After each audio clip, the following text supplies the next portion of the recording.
Hi, Melissa. I'm very happy to have you here. My first question for you is, what is one life experience that shaped who you are today? What is one thing that you never forget, or even that one thing that kind of spearheaded you into the fashion industry, if that also helps? What is that one thing? Oh, sure. So first of all, I'm excited to be here too, and thank you so much for having me. It's funny, as you were asking me that question, I was thinking of an answer in my head, and then you said something towards the end of your question that actually changed what I'm going to talk about. So I had I had always had a desire to work in the industry, right? Like as a child, as a teenager, it was a very glamorous seeming industry. I loved all my fashion magazines, right? I used to very eagerly anticipate that September issue of Vogue. I couldn't wait to get it. I even, as a child, I remember playing with my Barbie dolls and I always wanted to make them clothes, right? I was always taking scraps of fabric that my grandmother had and, trying to make outfits for them. But I never really understood what that might look like, right? It was just kind of this sort of esoteric thing in my mind. And then I must have been in high school because I can't imagine that this would have been in junior high. So it must have been one of my years in high school. We had people come in from a fashion school, and they're no longer in business anymore, but it was called the Toby Coburn School for Fashion Careers. And that just solidified in my mind that, oh, wait, you actually can do this as a career. Oh, And it's not just being a designer, right? Because I don't have the talent for mhm. that. And I knew that out of the gate. It's not just being a designer, or it's not just being, a model, which I wasn't qualified for either. There's real careers in the industry, right? And they talked about merchandising, and they talked about production and product development, which is I do. They talked about technical design. I mean, obviously, they talked about design as well. But it made me realize that there actually was a viable career path and that it was something that I could actually pursue.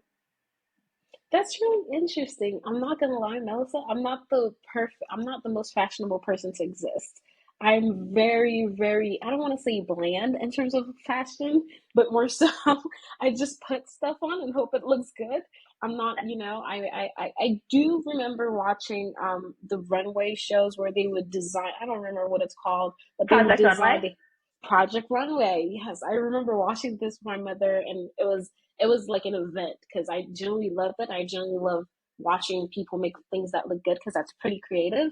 But I don't really know much about the fashion industry. I just see what's beautiful and think it's beautiful. That's literally the whole I way think that that's I've been about awesome. But that's it. great if you appreciate the beauty in a garment, and I think that's really important, right? Because there is beauty in our clothes. Hmm. There is beauty in the fabric, in the color, in the design, in the cut, how it looks on the body, and there's beauty in how it makes you feel, right? I think that's Hmm. super important, and something that I really talk about a lot is how does your clothing make you feel? Like it should make you feel Ooh. good. It should make you feel comfortable. It should make you feel powerful. It should make you feel beautiful. Whatever you want it to make you feel, like there's power in that. So I think you're on a perfectly good track. I'm glad. I'm glad to hear this. Let me ask you this. So, you've met those people, they talk to you about fashion, how to get into the field. So, how was your trajectory since then? Like, did you went to university? How was that? What did you do once you met with those people that educated you about the fashion industry? So my answer is going to surprise you. So I did Oh, not. I did not attend the Toby Coburn School for Fashion Careers, or any other fashion school. I think my mom and dad wanted me to have a more traditional kind of college experience, and so I ended up attending just a regular 4-year college, and I got a Bachelor of Arts degree, believe it or not, in Italian language and literature, oh, which, wow. yes, which does not have a whole lot to do with fashion, except that whenever I've been able to go to, so I've been to like the yarn shows in Pitti Filati, and I've actually had the pleasure of going to a factory in Milan, so I can say a few words still, even at this stage. So it benefited me in that way.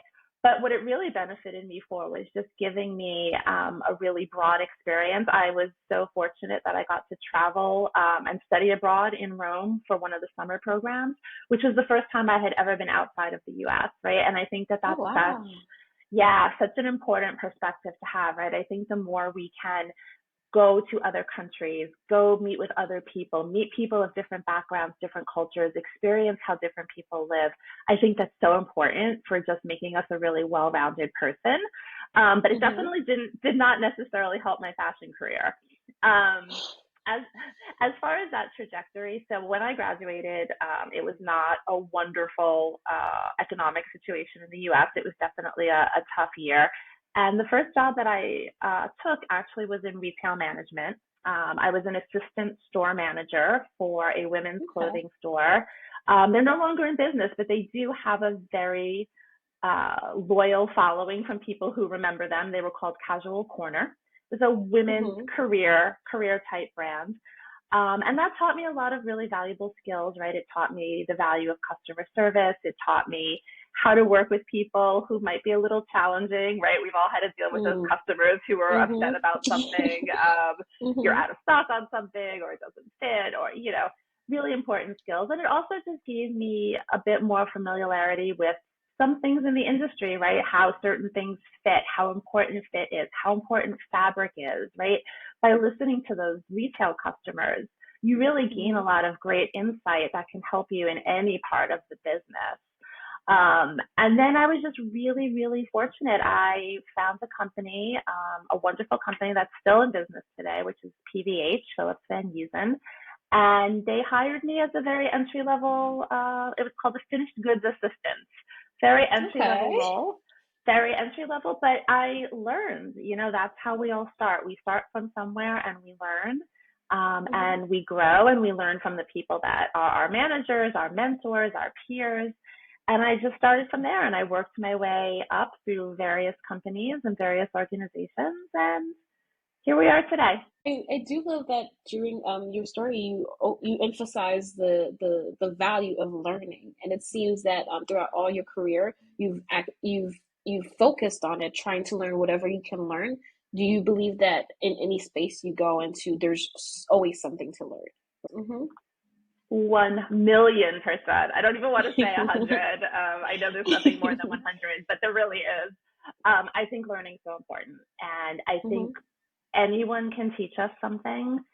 Everyone has something of value to share, and Mm-hmm. any industry, any sector. And so, for instance, I work in the fashion industry.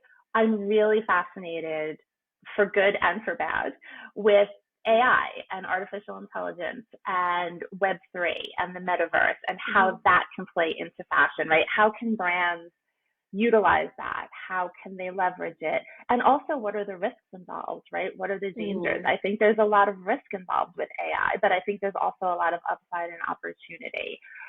But it Mm-hmm. doesn't even have to be anything that technical, right? So, for instance, during the pandemic in 2020, I was not working. I had lost my job. The industry was really in a very Mm-hmm. tumultuous state, right? Nobody was buying Mm-hmm. apparel because nobody was going anywhere. Mm-hmm. And I really took that opportunity to learn. I bought myself a membership on, I don't know if it's Coursera or Coursera, but the online learning platform. And Mm-hmm. I started to really invest in Mm-hmm. educating myself on certain things. I took a sustainability and fashion course. I took a very popular course called Mm-hmm. The Science of Happiness. Oh no, I'm sorry, the science of Mm-hmm. well-being, the science of well-being, but it's focused with Mm-hmm. happiness. I Mm-hmm. took a class on supply chain, just really trying to, keep my mind active, keep learning things. And I think that's really important. I think any role that we have, any activity that we do, it's always an opportunity to learn something. Mm-hmm. Mm-hmm. I totally agree. If you're not learning, I think you're doing a disservice to yourself, really. So I'm really, really, really glad that it's a value that we share as well. And as I was doing research on you, I realized that well, you have a very keen or precise focus on sustainability. When did that start? When did you realize, oh wow, we need to focus on that?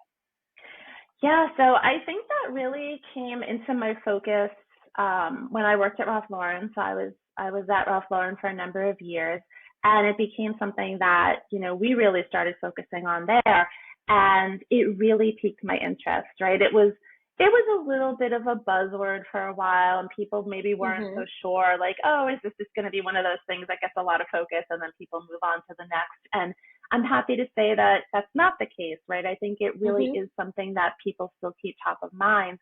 And I think it's really, really important. I think that we have a lot of opportunity as an Mhm. industry to do well and to do better. And everything that we do in life has an impact on the planet, and that's in any industry. So it's not to say that one industry is bad, one industry is good. Mhm. Everything that we do, both as an individual and as a company, has impact. Mhm. That's just the way it is. But we can do better, and we can do things in a more thoughtful and more meaningful way.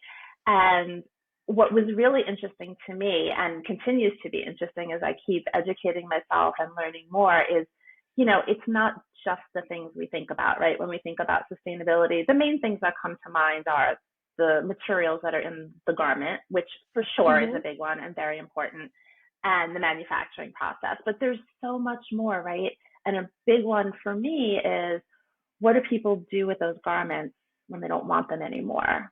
If it no longer fits, if it's not in a condition that you want to wear it, if you just have grown tired of it, it's not your style anymore, you're at a different Mhm. point in your life, right? A lot of very corporate apparel, right?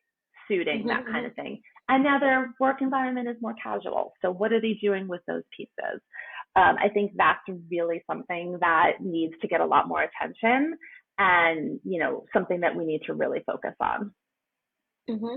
I really like that you brought that up because that was going to be one of the points that I was going to bring, and I know that, or the way I want this discussion to go is towards fast fashion because it's a very prevalent thing in the industry. And as I was doing research, I came about an article that was saying, I can't remember it right now, but it was saying how fast fashion is not only one sided, right? There's people who are feeding it to us and us consuming it. We keep fast fashion alive. And I Mm-hmm. really want to understand your point of view on this. And also, first and foremost, what is fast fashion?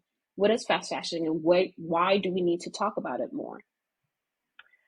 Yeah, so fast fashion is, it's brands that manufacture things quickly, that are very responsive to trends, that really capture what is coming off the runway or what is really selling well, what influencers are wearing, and Mhm. they're copying that, or they're duplicating it, or they're coming up with a version of it and producing it quickly and producing it Mhm. at a low price point, and usually Mhm. producing it in large quantities.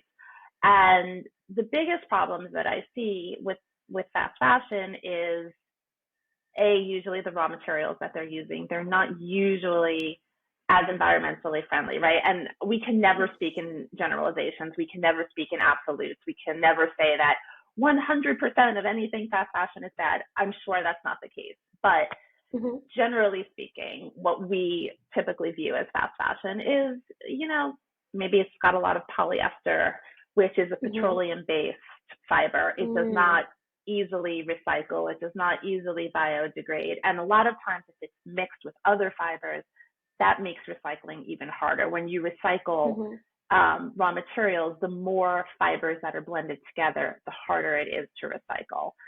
Mhm. And it's just Mhm. fast fashion usually, unfortunately, equates to a lot of waste, right? It's not usually the best made. It's not usually meant to last, right? Because you Mm. get what you pay for in a lot of cases. So on the flip side, because as you said, it's a two-way street, right? The Mhm. reason that Mhm. fast fashion is popular, and the reason that people will tend to gravitate towards it, is because it's affordable. And so I can understand not every consumer can go out there and spend a great deal of money on an article of Mhm. clothing. Everybody needs clothes, right? We need clothes Mhm. for protection, for work, for events. We need them. It's a life necessity. My point of view is I would rather personally spend a little bit more money per item on fewer things that are better made and will last me for a longer period of time and will be better for the environment than to have more things that have the opposite effect. And that's a personal choice. Hmm. And that's a personal choice that we all have to make. And my hope is that more people will start to recognize the point of view that I hold and see the value in it, right? I don't ever Hmm. want to preach to people of, oh, no, no, you can't buy that. It's bad. And this is what you should buy instead. But what I do hope to do, and going back to our conversation about learning, is really just to Hmm. help educate people about the choices they're making, right? What is that article of clothing that you just purchased Hmm. made from? Are the fibers as eco-friendly as possible? What's Hmm. the retail price, right? If you're buying a sweater and it costs $5, the Hmm. person who made that sweater probably didn't get paid very much either. And their working conditions might not be the best, right? Again, I'm Hmm. generalizing, but this is just the way my mind works. And if you bought that sweater and it cost $5, how long is it going to last? Is it going to last you for more than one season? Is it going to last you for more than one wash? When you wash it, is it going to shrink 2 inches and it's not even going to fit you Hmm. anymore? And then what do you do with it? So my hope is really to educate people and to help people make better, more informed choices, Hmm. which hopefully is better for them, better for the planet, better for everyone. Hmm. One picture that I saw this morning, and I thought it was very powerful. It was a woman with the same dress in two different frames. The first one, it says, "Hi, I bought this for $50." Right? That's literally it. A beautiful yellow dress. It was nice. And then the second frame was the same woman, or I couldn't tell if it was the same one, but a woman that looked similar with the same dress, but a little frizzled out. I was like, I made this for 50 cents, and that was just to show you how, it's affordable to you, but it's at the expense of someone else, meal, food, everything, their livelihood, because this is a making fast fashion is at the cost of the workers as well. And I'm interested in knowing, because you said that it's a personal choice and everybody has to make the choice after educating themselves and everything.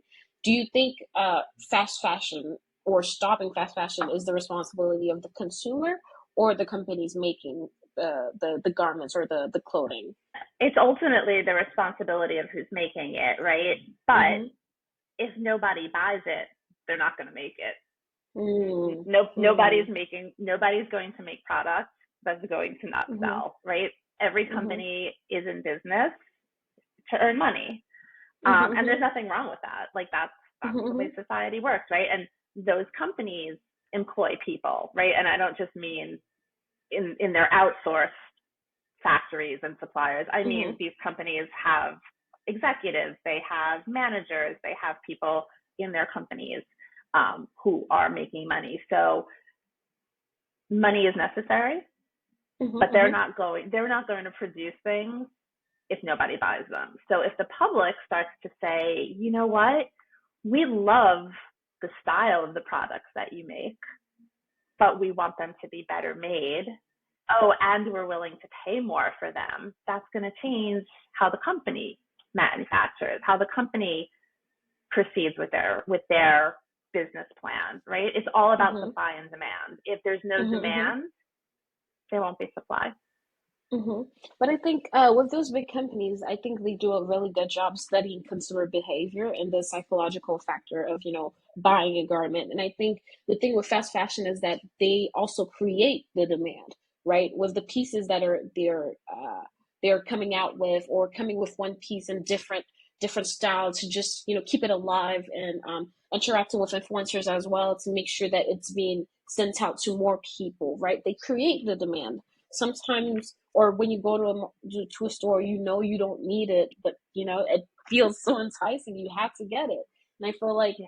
they do a really good job at understanding consumer behavior. So most people might feel trapped, right? And I feel like it's a very tricky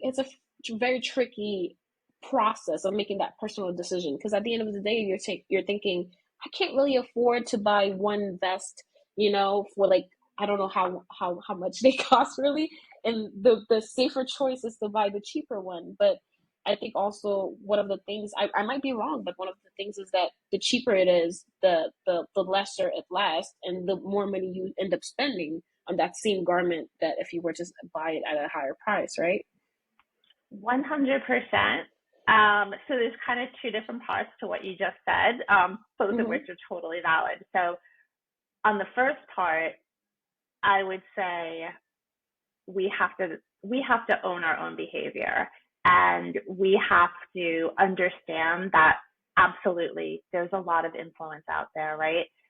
We should be mindful of what we consume from Mm. a media standpoint, right? If you are spending your entire day on Instagram, scrolling through influencer after influencer, showing shopping haul after shopping haul, it has an effect on your mindset. And I can tell you, I had the opposite effect for a while when I was young and I was, like, let's say in my early 20s, and I had just started working, and I, of course, was super into fashion. But I was Mm-hmm, reading mm-hmm. all of these magazines, right? I was reading Vogue, I was reading Harper's Bazaar, I was reading Allure, I was reading, I can't even remember the names anymore because most of them are gone. But I almost started to normalize these 3 and 4 figure price tickets on things because that's what's in those magazines, right? And Mm-hmm, so I mm-hmm. started to think, oh wow, like I have to save all my money, and like I'm going to stop going out and I'm going to stop doing this because I want that beautiful garment. And okay, it's X hundreds of dollars, but if I save up, I can have that. And it really, the behavior that you indulge in is going to inform those decisions. So the same way Mm. I sort of had that experience of wanting those higher end, more luxury pieces, if you're constantly inundating your feed and your mindset and your psyche with these inexpensive, trendy, mass shopping, Mm-hmm, kind of experiences, that's kind of what's going to get normalized in your mind. mm-hmm. So I think we really do have to curate what we consume. And it's not healthy anyway. It's not healthy the amount of hours I think that a lot of people spend on social media, consuming this kind of content and other content, but just in general. Um, oh, and then you said something else at the end of what you said, and it's completely, oh, I remember. So as far as, you think you're getting a bargain, right? You're buying something inexpensive. But I think you're actually right. At the end of the day, you're not saving as much cost as you think you are. Like, of course, if we're talking about, buying something on Amazon versus buying something from Gucci, yes, of course, there's a huge Mm-hmm, difference mm-hmm. in retail.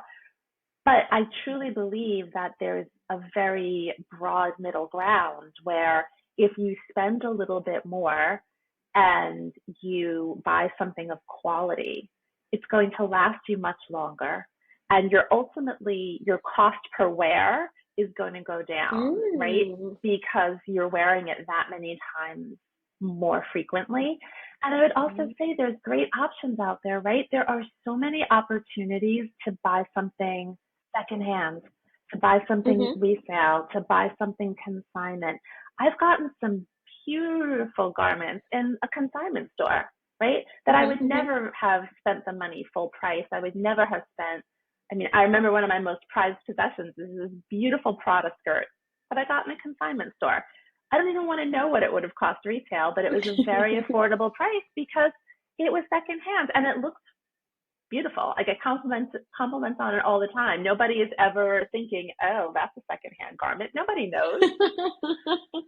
And there's lots of opportunities like that, right? To buy something in a different way than we do today.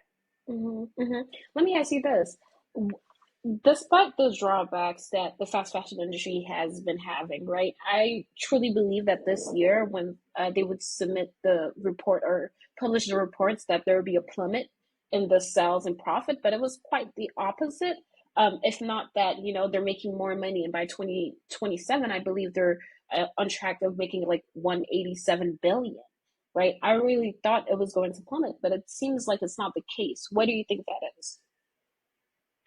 I think it's really exactly what we were talking about. It's consumer behavior. It's I think our younger generation spends a lot of time on social media.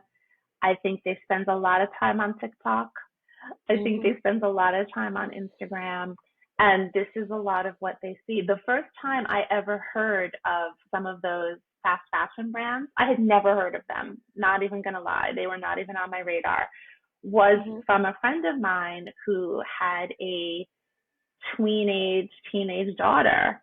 And she Mm-hmm. was very excitedly telling me, like, oh my God, my daughter got, these 20 things from this brand and it was like less than $200. And I remember thinking, I don't know that that's Mm-hmm. a good thing. Like, okay, Mm-hmm. that's great, but is it? And Mm-hmm. I think that's really why a lot of those brands are continuing to do. Listen, they were smart. They do things really well. They know how to see what's trending. A lot of them Mm-hmm. have very sophisticated, proprietary like computer algorithm. They know how to see what are people watching on TikTok, what are people clicking, what are they reacting to, what are they liking, and they can turn these things super quickly. And it's Mm-hmm. exactly what we were talking about. It's that impulse buy, right? And it's really easy to make an impulse buy when it's inexpensive. It's harder to make Mm-hmm. an impulse buy when it's something that you have to make a choice of, well, Mm-hmm. I could have this or I could go buy that. That's Mm-hmm. harder. When it's, Mm-hmm. oh, that's $10, that's $15, that's coffee at That's Starbucks. nothing. Mm-hmm. It's easy, Mm-hmm. right? Mm-hmm. Mm-hmm. Wow. And you know what's funny? I think that Gen Z, right, my generation, I they have been on social media promoting sustainable fashion, right? Promoting thrifting is very popular and very trendy right now. And there's a lot of influencers, a lot of creators that are promoting sustainable or slow fashion, right? And I really believed that we were going to see a change, but it seems that even if we're promoting it, or a lot of people know that it's not good to indulge in fast fashion, but they still choose to do it.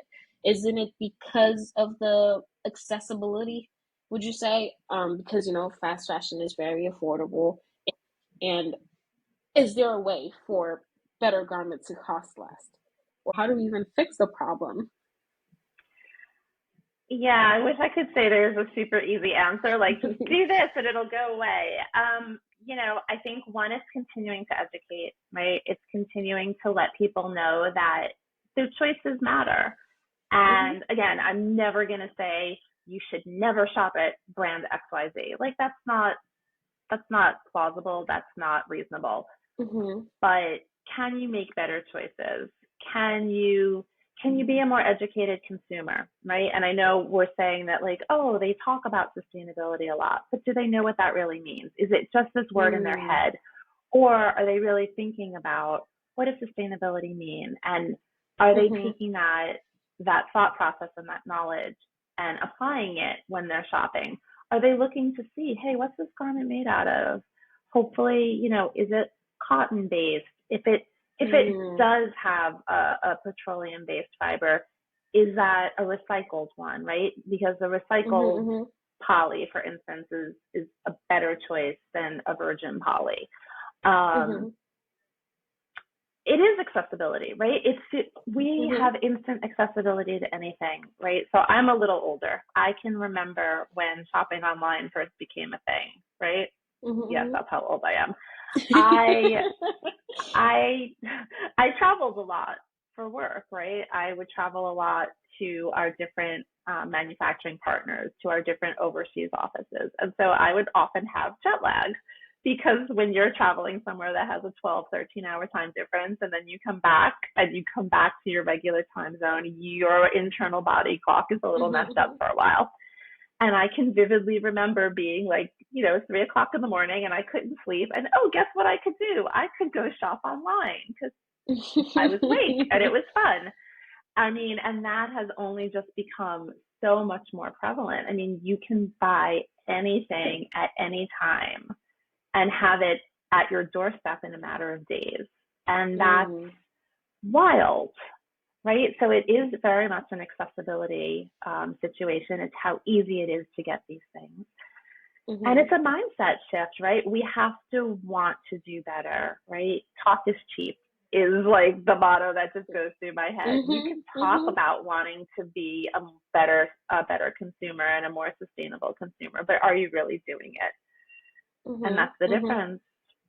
Mm. And as you were speaking about accessibility, what I was thinking about is how, as you mentioned before, social media plays a huge part on it. And you were saying how your friend, tween age daughter, right, was buying online. And I'm thinking, when I was growing, I'm still pretty young, thank God. But when I was when I was growing up, I remember not having. I believe the first garment or the first clothing that I bought myself, I was almost 17, which is kind of bad. But my mom used to dress me throughout my whole, tween age, newly teen, and because she was on buying for me, she would buy the more expensive items, and I would just benefit from that. But like, if I were to have a phone, or if I were responsible for my shopping at like 12 to age 18, I would say my whole sole perspective on it would be to try to save more, to buy more clothes, because I know I'm taking care of my shopping, right? And I feel like it's also the accessibility of social media and being able to buy those garments at such a young age, and especially with like TikTok Shop, you just see someone wearing it and then you click and then you buy it yourself, right? And a lot of young people are on the social media, and they can't control their impulses in terms of buying, and I guess that also plays a factor into it, right? 100%. 100%. You just said it, right? Click to buy. You see it, you like it, you Mm. buy it, it's done. Right? I think I Mhm. just quoted an Mhm. Ariana Grande lyric. I mean, like, that's, we're close. I have a teenage That's daughter. I funny. know these things. Um, That's funny. yeah, but that's what it is, right? It's all about, oh, I like that. I'm gonna get it, and you Mhm. you Mhm. don't even think about it because first of all, it doesn't cost that much. But whatever it Mhm. costs, you don't even have to pay for it right now, right? It goes on your credit Mhm. card. Mhm. You deal with it when that bill comes, Mm. and Mm. it's a very difficult cycle to break, right? Mhm. Mhm. Mhm. So the podcast is called People and Profit. So we emphasize a lot of the balance between people and profit in terms of like a company's perspective, right? How do you prioritize your people, but also know that profit matters? And we did spend a lot of time talking about the consumer side of it, but I wanted to ask you, how can a company really balance social responsibility and profitability in terms of the fashion industry, because that's a very hard thing to do, right? Yeah, but I think it's super important, right? And the funny Mhm. thing is, I don't think they're as disparate as they are. I think if you treat your people better, they want to work for you, and they'll work. Mhm. I don't want to say they'll work harder because I don't mean it that way, but they'll give of themselves Mhm. because they want to, because it's a Mhm. reciprocal Mhm. it's a reciprocal relationship, right? We've all Mhm. been in Mhm. jobs where we don't feel we're treated well, and we don't feel we're getting the recognition that we deserve or the treatment that we deserve, and so we kind of probably don't give 100%, right? Mhm. Resentful, we're a little Mhm. burned out, or a little bit tired, or we have one foot out the door and we're already looking for something else. But if we feel valued in our jobs, we give more, right? And Mhm. that's Mhm. no different. That's no different in this industry. And obviously, there's a corporate side and there is a manufacturing side, and so those two can be a little bit different. But the thought process is still the same, right? And there's all Mhm. kinds of Mhm. things that can be done on the manufacturing side too, right? To make sure that workers are treated well and taken care of properly. And what initiatives can there be if the majority, not definitely not exclusively, but the majority of garment sewers are usually women. And so, what can we do to support them through education, through childcare, through health benefits? These things are all Mhm. Mhm. important, and at the end of the day, that's what's going to keep people loyal to working for you, right? You're going to stay where you feel valued, where you feel well Mm. treated, where you feel like I have a good thing going here, right? I have a good situation. My needs are being met. I'm happy. And so I think people and profit should go hand in hand, and they kind of do. right? And Mhm. even at the most senior corporate level of an organization, my my belief is that it is so much less expensive to keep the people that you have and keep them happy than it is to find a replacement for them, right? Mhm. Because you have Mhm. to go through a whole search process, you have to go through a whole onboarding process, and you lose so much knowledge. Every time somebody leaves your organization at whatever level, they take knowledge with them that you don't know that Mhm. they're the only ones who know it, and Mhm. you're Mhm. starting over in that regard. So I think they absolutely go hand in hand. I'm glad that you mentioned that because last week I had to record the episode with Joy, Joy Meserve, and she's wonderful. And we talked a lot about employee retention and uh, how does an employer keep their employee, and what is really corporate loyalty. And you mentioned this, and we spent a lot of time talking about it. But in the fashion industry, specifically in the manufacturing side of it, right?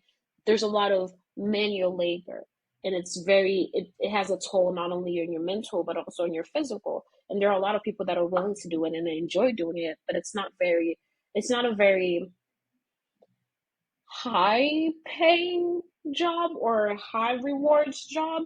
And how do you think companies, leaders, or people at that level can really take care of those employees in terms of it's it's not a high paying, it's not a high reward job.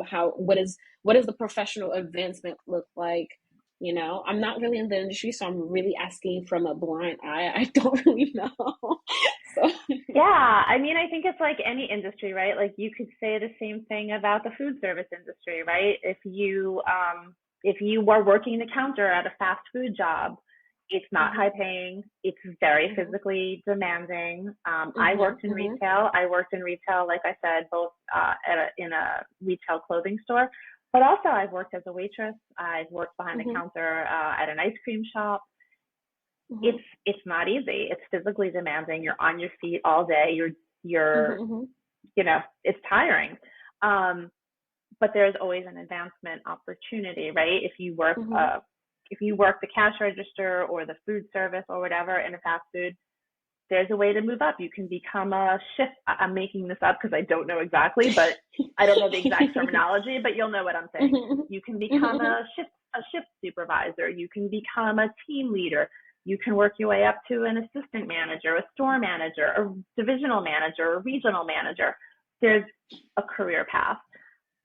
It's the same in any Mhm. industry. You can become a sewing line supervisor. You Mhm. can become, a leader Mhm. of a particular group. Mhm. And Mhm. maybe it's not the career that you do forever, right? Maybe it's just something that is the right thing for you at that time. But regardless Mhm. of whether it's just like a temporary thing that you're doing right now or something where you want to learn and grow and advance in the organization, you should be treated with respect. You should be treated kindly and you should be treated well.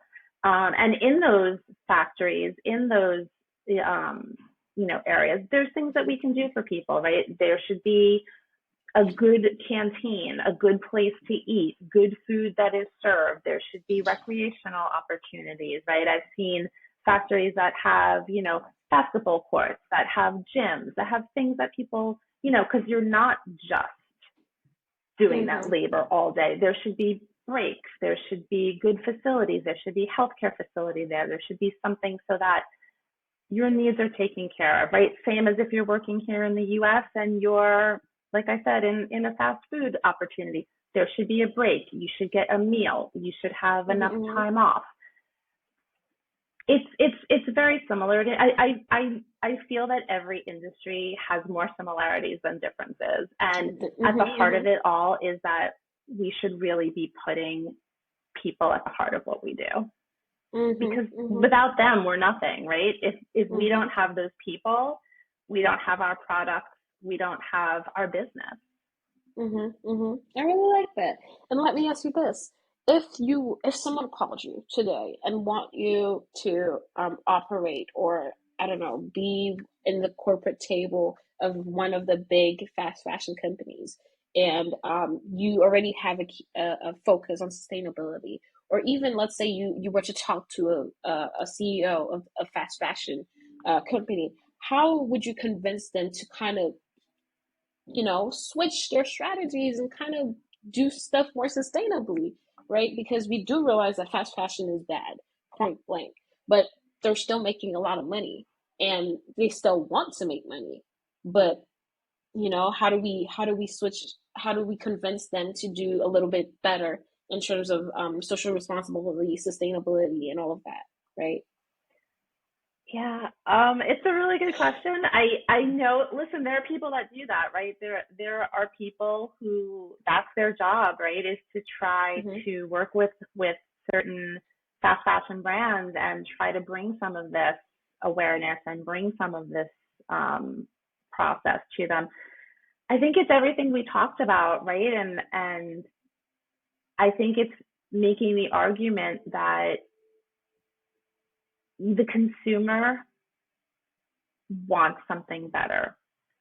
There is an appetite for it, right? Mm-hmm. We Mm-hmm. do see that. We do see people talking about this, and we do see it gaining more traction and more popular. I mean, look at a brand like Patagonia, right? Patagonia is probably the most Mm-hmm. sustainable brand. They Mm-hmm. make a lot of money. Mm-hmm. They're not going under. They make Mm-hmm. a lovely amount of money and donate a lovely amount of that lovely amount to charity, Mm-hmm. right? It Mm-hmm. can be done. It's all about shifting your mindset and educating your consumer, right? And Mm-hmm. maybe you're not the brand for everyone, right? Not everyone in the world is a Patagonia customer, and that's okay. Mm-hmm. You don't Mm-hmm. need everyone in the world to be your customer. You need the right people to be your customer. You need the right people to believe in what you believe. And if your Mm-hmm. mission is the right mission, you're going to find the people that it resonates with. And so, no, Mm-hmm. every single person in the world is not going to shop with your brand, but that's okay. Mm-hmm. Mm. That's really real. That's like business 101 too. Because, if you're for everybody, you're for nobody. So I really, Yep. really, really like that. Oh, wow. I I often joke that whenever I do have a conversation with someone on my podcast, I feel like I should have been taking notes for myself because I feel like I'm in a class being educated. So that's one of my favorite part of having those conversations. One of my first episodes, I talked to Joy and I asked her to, because I'm a music fan. I listen to music a lot and it's kind of bad, but like I listen to it all the time. And I That's often not ask bad. the guests, it's a little too much. I'm like the 1% listener on Spotify. Like when Spotify rap came and I felt a little embarrassed. It was like 165,000 minutes. And I'm like, wow, okay, Oh, wow. I should probably slow down a little bit. But I wanted to ask you, what is one song that you really, really like, that you really enjoy, that you would want people to listen to as well? I'm trying to create a playlist where I could share with the audience to kind of listen. Do you not have good music taste? Oh, see, now you're just gonna embarrass me. Because as I mentioned, I'm not Gen Z, so I am a total 80s music girl. I grew up listening to 80s music. 80s music just makes me happy. If 80s music is anywhere in my presence, I just smile, and my husband likes to make fun of me that I can, sing along to any 80s song. So I'm just going to give you Girls Just Want to Have Fun because we do. We do. I like that. I like that. I like that. That's an easy choice too. That's a safe choice. I see what you Yes. did there. You can't not smile when that song comes on the That radio. is true. That is true. That is true. I really like that. I am going to add it to the playlist. I'm Yes. very, very, I'm very thankful that you came here and that we discussed, this important topic, especially within the people and profit aspect or perspective. Do you have any last word? Anything that you want to say to the audience? Either other corporate leaders that are going to listen to the podcast. What actions can they do right now? What steps should they take right now? We can all make better choices, right? We can all make good choices. And I think it's just having that top of mind, right? Like it doesn't have to be like your podcast is Mm-hmm. not people or profit. It's Mm. both. And the two are Mm-hmm. entwined. And Mm-hmm. by being better to our people, we can actually increase our profits. They're not Mm-hmm. mutually exclusive, they're together. Mm-hmm, mm-hmm. That is perfect. Thank you so much. Thank you. I truly, truly appreciate you coming. I think this was really, I feel so educated. I feel like I'm ready to go through my closet and see what should I take. So I'm very, very happy. Oh, that's awesome. Thank you so much.